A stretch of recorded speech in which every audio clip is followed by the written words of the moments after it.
नमस्कार, आप देख रहे हैं हमारी इस खास पेशकश को। आपके साथ मैं दीपिका सिंह। बिहार से शुरुआत करेंगे बड़ी खबर के साथ। जी हां, नीतीश कुमार ने करीबी नेताओं की बैठक बुलाई है। सीएम आवास में तमाम करीबी नेता जो हैं अब वो बैठक कर रहे हैं। अशोक चौधरी, विजय चौधरी, संजय झा के साथ ये बैठक बेहद खास मानी जा रही है। ऐसा माना जा रहा है कि आज शाम होते होते कहीं ना कहीं नीतीश कुमार अपना इस्तीफा सौंप देंगे। इस बीच बड़ी खबर आपको बता दें, लगभग 2 दिन से यही घटनाक्रम चल रहा है कि आखिरकार क्या नीतीश कुमार आरजेडी का साथ छोड़ देंगे। तो फिलहाल आपको बता दें कि बैठकों का दौर चल पड़ा है। कल किस तरीके से राजद ने बैठक बुलाई थी, आरजेडी ने बैठक बुलाई थी, तमाम विधायकों को बुलाया था, तब कहीं ना कहीं तेजस्वी यादव ने कह दिया था, मैसेज कन्वे कर दिया था कि इतनी आसानी से इस महागठबंधन को हम टूटने नहीं देंगे। तो आज का दिन बेहद खास है। खास इसलिए भी है, चलिए अश्विनी चौबे क्या कुछ कह रहे हैं जरा ये भी जान लें। और आज इसका मंदिर का जीर्णोद्धार का और तालाब का जो वर्षों से हम लोग मांग कर रहे थे वह पूरा हुआ है, उसका उद्घाटन हुआ है और सेकेंड फेज का शुभारंभ भी आज किया गया है। बाबा, आज सब कुछ ठीक ठाक रहा है मुख्यमंत्री जी के साथ। भाई देखो, भगवान के दरबार में है, जाहे विधि राखे राम ताही विधि रहिए, जाहे विधि राखे राम ताही विधि रहिए। कब तक हो यह जो ही सरकार कब तक हो यह जो ही राम रुचि राखा, काके तर्क बढ़ावे साका, बजरंग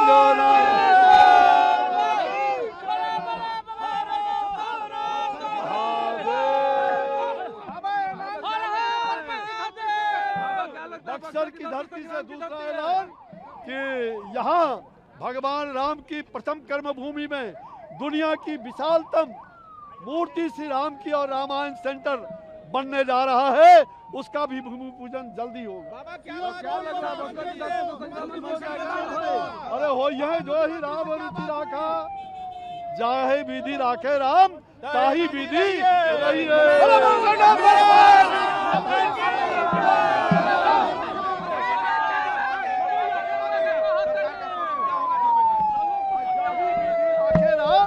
ताही विधि। अच्छा, ये मान के ताही विधि रखे राम ताही विधि रहिए। ये मान के चला जाए कि सब कुछ हो गया है। हो यह राम जो ही रुचि राखा। अरे तो कर क्या क्या हम ही ने किया है ना, कोई दूसरा किया है? अरे हम ही पहली बार लेके आए थे और अंतिम में हम ही लेके आए। ये काम करवाना है। अश्विनी चौबे जी, आप पहली बार यहाँ आए थे और पहली बार सीएम को लेके आए। माना जाए कि सरकार का कलर बदलने वाला है। निश्चित रूप से भगवान की कृपा होगी, जो भगवान राम सोचेंगे वही होगा। वो यह राम जो है रुचि राखा, जो भगवान का भगवान ब्रह्मेश्वर नाथ ये विश्व के कल्याण के लिए। कब तक होगा बाबू सर ये कार्य फेरबदल? क्या चीज फेरबदल कब तक होगा? अरे भाई, अरे कोई बात नहीं, जो हो यह राम करिए, जो राम करिए वही हो है। चलिए, तो राम जो करेंगे वही स्वीकार होगा। राम की कृपा से, सीएम का चेहरा कौन? राम की कृपा से सब काम हो रहा है। सीएम का चेहरा कौन?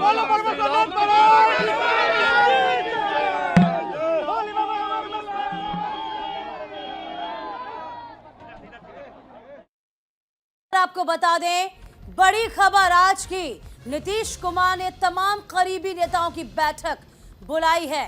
ये बड़ी खबर, सीएम आवास में करीबी तमाम जो बड़े नेता हैं वह विचार विमर्श के लिए आ जाएं। अशोक चौधरी, विजय चौधरी, संजय झा के साथ ये बैठक। बिहार से बड़ी खबर देखिए, क्या बिहार में नई सरकार बनेगी? क्या पलटी मारेंगे नीतीश कुमार? क्या 2 साल के बाद वापस से बीजेपी का दामन थामेंगे? देखिए, तमाम अटकलें हैं, क्योंकि लगातार 2 दिन से कुछ ऐसी ही खबरें सामने आ रही हैं। इस बीच खबर यह भी है कि आज इस्तीफा नहीं देंगे नीतीश कुमार। कल पटना में सांसदों विधायकों की बैठक बुलाई जाएगी। सुबह 10 बजे मुख्यमंत्री आवास में बैठक बेहद खास होगी। बैठक के बाद राज्यपाल से मुलाकात भी होनी है। कल 12 बजे इस्तीफा दे सकते हैं नीतीश कुमार और इस्तीफे के बाद बहुमत को सौंपा जाएगा, समर्थन पत्र सौंपा जाएगा। कल शाम 4 बजे हो सकता है नई सरकार का शपथ ग्रहण। देखिए, बहुत बड़ी खबर है। खबर इसलिए बड़ी है क्योंकि अचानक से बिहार की सियासत में भूचाल आ गया है। क्या बिहार में एक बड़ा खेला फिर होगा? ये देखने वाली बात होगी, क्योंकि लगातार आपको बता दें कि किस तरीके से इंडिया गठबंधन को खड़े करने वाले, सुशासन बाबू की छवि रखने वाले नीतीश कुमार क्या उस इंडिया गठबंधन, उस इंडिया अलायंस में क्या करेंगे? फिलहाल देखिए, ये बड़ी खबर आपको इसलिए बता रहे हैं क्योंकि लंबे अरसे तक बीजेपी के सहयोगी रहे हैं, उसके बाद बीजेपी का साथ छोड़ा, वापस से तमाम पार्टियों के साथ मिलकर सरकार को बनाया, मुख्यमंत्री बने, और अब देखिए 2 साल बाद वापस से मोहभंग हो गया।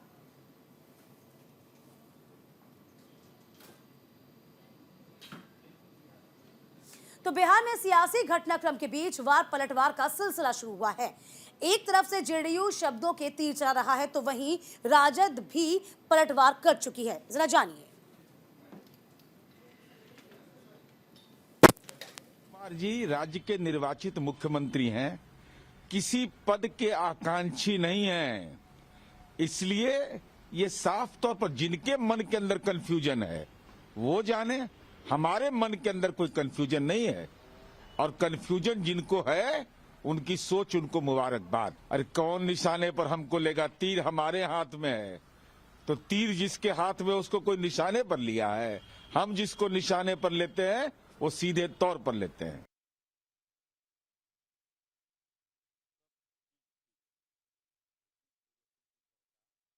बिहार में मजबूती से काम कर रही है, करते रहेगी। अब कल क्या होगा तो कोई भविष्यवक्ता है नहीं, और राजनीति में तो राष्ट्रीय जनता दल और हमारे नेता ने जो संघर्ष किया है वो सबको पता है। संघर्षों का नाम ही है लालू प्रसाद जी, श्री तेजस्वी यादव जी और राष्ट्रीय जनता दल। इस बीच बिहार से इस वक्त की बड़ी खबर, पटना में होगी बीजेपी की बैठक। आज शाम 4 बजे बैठक होनी है, बीजेपी की बैठक। आपको ये भी बता दें, जेडीयू के साथ गठबंधन पर क्या मुहर लगेगी, विधायकों से राय मशवरा किया जाना है, लेकिन समर्थन पत्र पर हस्ताक्षर भी होंगे।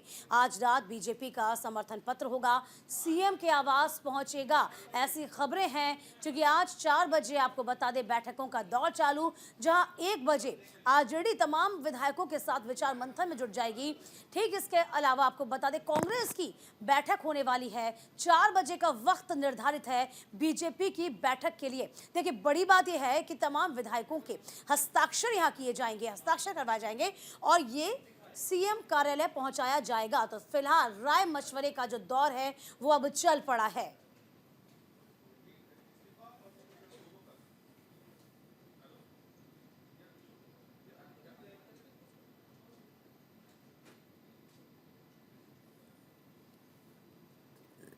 इधर बिहार बीजेपी प्रभारी विनोद तावड़े का बयान भी सामने आया। पटना में विधायकों की बैठक पर तावड़े ने तमाम बयान कहे। विधायकों की बैठक में आगामी चुनाव पर चर्चा की जाएगी। तो फिलहाल देखिए, बिहार बीजेपी प्रभारी विनोद तावड़े का बयान सामने आया, जिसमें पटना में विधायकों की बैठक पर बोले हैं तावड़े कि आगामी जो चुनाव है उसी को लेकर चर्चा है। तो तमाम बातें सामने आ रही हैं। हालांकि खुल के अभी कोई कुछ कहने से इनकार जरूर कर रहा है।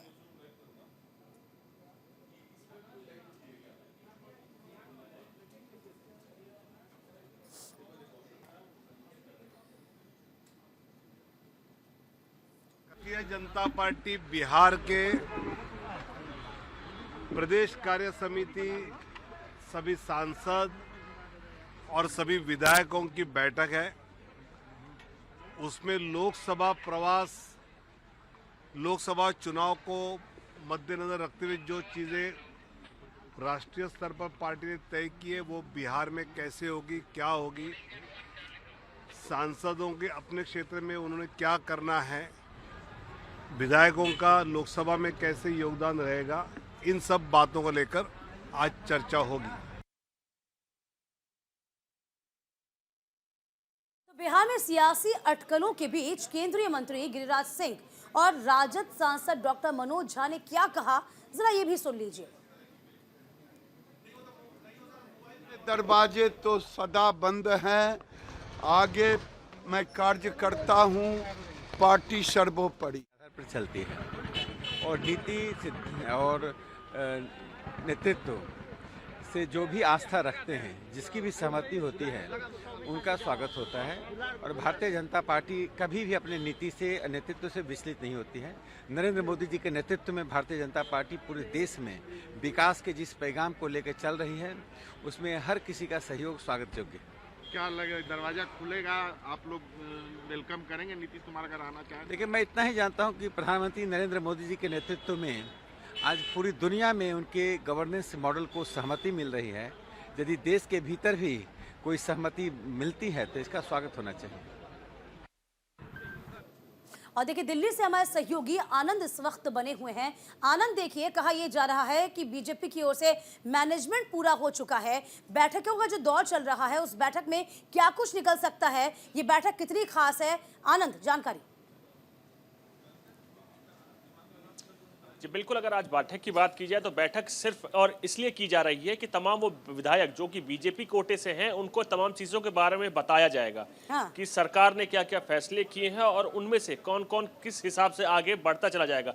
अगर सरकार की बात की जाए तो 28 और 29 वो तारीख होगी जब तमाम चीज़ों को लेकर स्थिति स्पष्ट हो जाएगी। और बीजेपी की अगर बात की जाए तो बीजेपी के कोटे से 2 उप मुख्यमंत्री और विधानसभा स्पीकर का पद बीजेपी कोटे से जा रहा है। और अगर बात की जाए मंत्री की तो मंत्री जो पहले फॉर्मूला हुआ करता था बीजेपी और जेडीयू के सरकार में, वो उसी फॉर्मूले के तहत आगे बढ़ेंगे। जो कल बैठक हुई थी जिसमें खुद गृह मंत्री अमित शाह और बीजेपी के राष्ट्रीय अध्यक्ष जगत प्रकाश नड्डा समेत संगठन महामंत्री बीएल संतोष थे, उस बैठक में इस चीज को लेकर तमाम चीजें फाइनलाइज हो चुकी है। और कैसे विधानसभा से पहले लोकसभा चुनाव में कैसे पार्टी उतरेगी, कितनी लोकसभा सीटें बीजेपी की होगी और कितना जेडीयू को होगी, तमाम चीज़ों को लेकर चीज़ें फाइनलाइज हो चुकी हैं। और बस अब जो चीज़ें आगे बढ़ेंगी उस चीज़ों को पर धीरे धीरे अमल किया जाएगा। और यही कारण है कि अब विधायक दल की बैठक बुलाई गई है, जहाँ तमाम चीज़ें के बारे में विधायक को बताया जाएगा कि इस अनुरूप हम आगे बढ़ेंगे और उनका समर्थन लिया जाएगा। और जैसे ही कल जेडीयू अपनी विधायक दल की बैठक बुलाती है और ये प्रस्ताव उसमें पारित होगा कि हम आगे अब आरजेडी के साथ ना जाकर बीजेपी के साथ जा रहे हैं, तो उसके बाद से ही बीजेपी उसको सपोर्ट करेगी और आगे कहीं ना कहीं जो दिन है बीजेपी और जेडीयू की सरकार यानी एनडीए की सरकार बनेगी। और उसके साथ साथ एनडीए के मुख्यमंत्री के तौर पर नीतीश कुमार ही मुख्यमंत्री पद की शपथ लेंगे। जी अच्छा, ये भी सुनने में आ रहा था कि जो सांसद है बीजेपी के राधा मोहन, उनकी मुलाकात भी राज्यपाल से हुई है। और खबर ये भी है कि आरजेडी के तमाम जो विधायक यानी कि आरजेडी अपना शक्ति प्रदर्शन दिखा सकती, परेड करवा सकती है राज्यपाल के सामने, कुछ ऐसी खबरें भी। जी, अगर आरजेडी की बात की जाए तो बदलते घटनाक्रम को लेकर कहीं ना कहीं आरजेडी भी सक्रिय है। आपने खुद देखा इस वक्त लालू यादव खुद लगातार सक्रिय है। और बीजेपी जो कि एनडीए के घटक दल हैं 2, जिसमें से हम के साथ साथ चिराग पासवान से उन्होंने संपर्क साधा था। चिराग पासवान के साथ हम के जो राष्ट्रीय संयोजक है संतोष मांझी, कहीं ना कहीं उनको अपना समर्थन देने के एवज में उप मुख्यमंत्री पद तक का ऑफर दिया गया था। तो इस चीज को लेकर देखिए, आप जब देखेंगे संतोष मांझी हमको या चिराग पासवान को, इन दोनों की राजनीति कहीं ना कहीं नीतीश विरोध से हमेशा चलती है। और यही कारण है कि आरजेडी ने सीधे इन दोनों पार्टियों से बात करने की कोशिश की, कहीं ना कहीं अपने फेवर में समर्थन देने को लेकर बातें की। लेकिन अभी तक का जो घटनाक्रम है, हमारे सूत्र बता रहे हैं, दोनों पार्टियों ने आरजेडी को समर्थन देने से इनकार कर दिया है।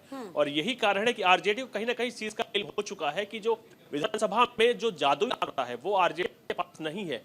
लेकिन उसके बाद भी आरजेडी अभी लगातार कोशिश कर रही है। और यही कारण है, आप तमाम बयान देखेंगे तो उसमें ये चीज हम वही जानना चाहते हैं आनंद, आरजेडी की जो कोशिश है अपने आप को शहीद बताने की कोशिश कर रही है। अच्छा, आरजेडी शहीद बनाने की कोशिश कर रही है, अपने आप को बचाने की कोशिश भी कर रही है। अच्छा, कांग्रेस का इसमें रोल क्या समझ में आ पा रहा है? क्योंकि कांग्रेस का कहना ये बार बार हो रहा है कि तमाम जो 8 विधायक हैं बीजेपी के, उनसे हमारा भी संपर्क है, ये हवाई है, ये अंदर खाने कुछ और भी। देखिए, जब भी राजनीति में कभी इस प्रकार के घटनाक्रम होते हैं तो ये चीज़ें अक्सर देखी जाती हैं कि कोई पार्टी किसी दूसरी पार्टी के विधायकों को कहती है अपने संपर्क में है। लेकिन कहीं ना कहीं ये चीज़ तब जायज़ थी जब जेडीयू के अध्यक्ष, राष्ट्रीय अध्यक्ष लल्लन सिंह हुआ करते थे। और यही कारण था कि जेडीयू के जो सर्वोच्च नेता थे या कहीं नीतीश कुमार को ये डर था कहीं ना कहीं जेडीयू में फूट हो जाएगी। और यही कारण था कि लल्लन सिंह को हटाया गया और आज ये गठबंधन टूटने की कगार पर है, जिसको देखते हुए जो बाकी चीजें कवायद की जा रही है, अब कहीं ना कहीं अपनी पार्टी को बचाने को लेकर नीतीश कुमार की मुलाकात भी हुई है, बातचीत हुई है, कुछ ऐसी जानकारी भी है क्या?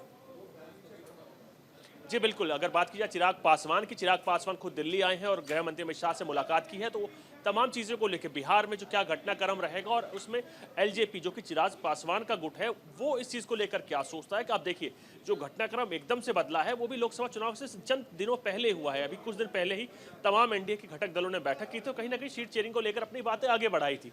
लेकिन उसी बीच घटनाक्रम कुछ इस कदर तेजी से बदल जाता है कि वो चीज़ें सारी वहीं स्टॉप हो जाती है और यही कारण है कि चिराग पासवान कहीं ना कहीं आके अमित शाह से मुलाकात कर रहे हैं। वो इस चीज़ को लेकर कहीं ना कहीं आश्वस्त होना चाहते हैं कि इस गठबंधन में उनकी जगह कहाँ है और उनके हित कहाँ रहेंगे। तमाम चीज़ों को लेकर अगर अमित शाह की बात की जाए तो उनसे मुलाकात कर रहे हैं और मुलाकात में तमाम चीज़ें रखी जाएंगी सामने। लेकिन कहीं ना कहीं आप इतिहास देखेंगे तो बीजेपी का वो अपने घटक दलों के साथ रहती है और आगे सीट शेयरिंग को लेकर क्या फॉर्मूला होता है वो तो आने वाले दिन ही बताएंगे। देखो ये बड़ी खबर है इस वक्त, आगे क्या कुछ होगा ये देखने वाली बात होगी। लेकिन चिराग पासवान की जो मुलाकात हुई है जेपी नड्डा से, उसके बहुत मायने। इस बीच देखिए बीजेपी के दिग्गज नेता गिरिराज सिंह ने क्या कुछ कहा, जरा ये भी जान लीजिए। हमारे दरवाजे तो सदा बंद हैं, आगे मैं कार्य करता हूं, पार्टी सर्वोपरि। नीतीश कुमार को नहीं लीजिएगा क्या भाजपा में?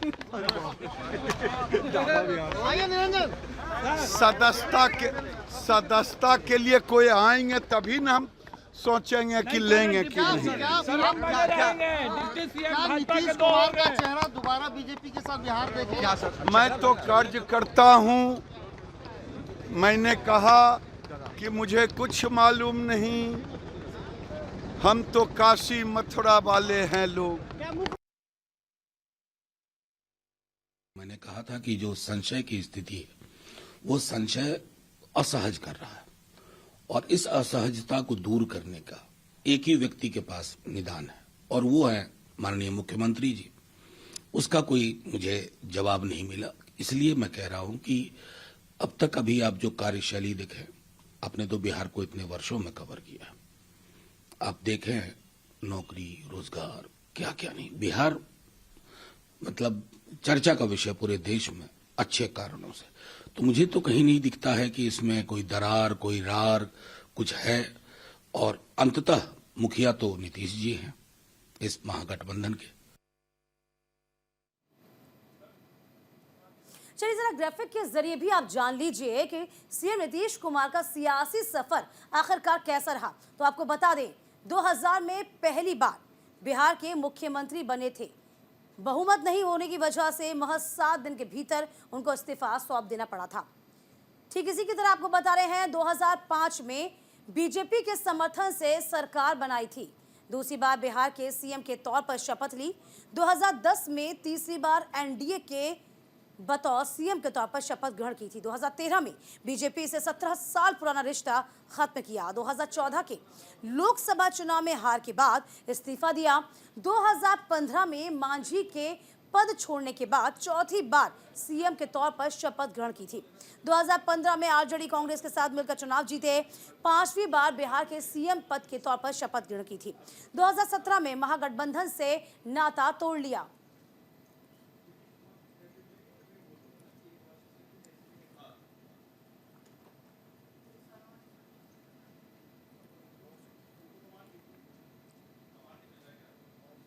अमित शाह के घर पहुंचे हैं नड्डा। बड़ी खबर आपको बता दें, चिराग पासवान के बाद जेपी नड्डा से मुलाकात हुई है। आपको बता दें अमित शाह के बाद चिराग पासवान जेपी नड्डा से मुलाकात करने पहुंचे हैं और ये मुलाकात अपने आप में बेहद खास भी है। देखिए बड़ी खबर आज की, चिराग पासवान दिल्ली में मौजूद हैं। सबसे पहले अमित शाह के आवास पहुंचे जेपी नड्डा, उसके बाद बिहार पर कोई बड़ा फैसला हो सकता है। देखिए शाम होते होते कुछ बड़ा हो जाएगा, ऐसा माना जा रहा है कि बीजेपी का समर्थन जेडीयू को मिल जाएगा। तो बड़ी खबर आपको बता रहे हैं इस वक्त की, अमित शाह के आवास पर जेपी नड्डा, बिहार पर बड़ा फैसला हो सकता है।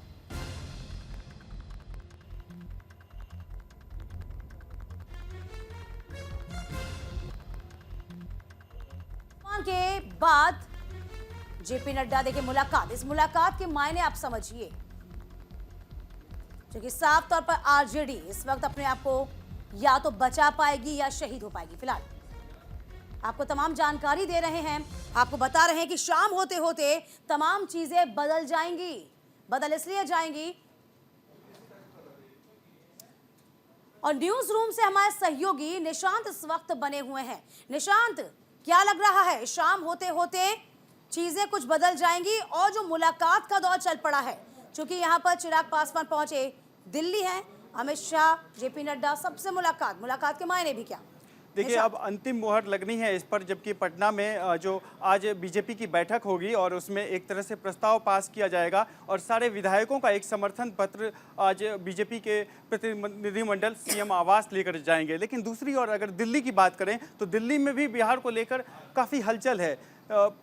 बीते 2 दिनों से चाहे अमित शाह हो या जेपी नड्डा हो, लगातार बैठक कर रहे थे, लेकिन आज एक बार फिर से बिहार के नेताओं के साथ दिल्ली में ये बैठक हो रही है, जिसमें जेपी नड्डा, चिराग पासवान सरीखे कई नेता शामिल हैं। उपेंद्र कुशवाहा से भी बात की जा रही है। तो एक तरह से बीजेपी की कोशिश है कि बिहार में अब जब नई सरकार का स्वरूप सामने आएगा तो जो पुराने सहयोगी हैं उसको साथ लेकर चला जाए, उसको विश्वास में लेकर चला जाए। क्योंकि जिस तरह से नीतीश कुमार और चिराग पासवान की अदावत रही है, उपेंद्र कुशवाहा भी लगातार हमला बोलते रहे हैं, तो उससे कहीं ना कहीं असमंजस की एक स्थिति थी सहयोगी के खेमे में। तो अब बीजेपी की कोशिश है कि उनको फिर से विश्वास में लिया जाए, ताकि आगे जब चुनाव में जाएं, 2024 में चुनाव में जाएं, तो अगर मगर की स्थिति नहीं रहेगी। और एक बार गौर करने वाली है कि नीतीश कुमार की क्रेडिबिलिटी कुछ अब उस पर संशय है, क्योंकि जिस तरह से वो लगातार पाला बदलते रहे हैं,